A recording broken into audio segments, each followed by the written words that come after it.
আপনারা দেখছেন R K news Bangla. এমপিওভুক্ত শিক্ষকরা কেন্দ্রীয় শহীদ মিনারে ৩ দফা দাবিতে অবস্থান কর্মসূচি পালন করছেন। এই কর্মসূচি আজ ৭ দিনের মতো চলছে এবং এর অংশ হিসেবে দুপুরে কালো পতাকা মিছিল অনুষ্ঠিত হবে। গত রবিবার থেকে তাদের কর্মবিরতি চলছে এবং গতকাল দুপুর ২টো থেকে ১০০ জন শিক্ষক অনশন করছেন, যা এখন পর্যন্ত ২.৫ ঘণ্টা ধরে চলছে।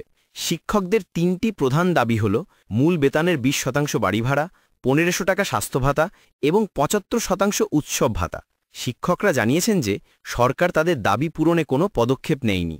সরকারের পক্ষ থেকে তাদের সাথে বসার প্রস্তাব দেওয়া হলেও তারা তা প্রত্যাখ্যান করেছেন, কারণ সরকার শুধুমাত্র ৫% অথবা ৫০০ টাকা বৃদ্ধির প্রস্তাব দিয়েছে, যা তারা প্রহসন বলে মনে করছেন। তারা আরও বলেছেন যে তাদের দাবি পূরণ না হওয়া পর্যন্ত তারা শহীদ মিনার থেকে সরবেন না এবং শ্রেণীকক্ষে পাঠদান করবেন না।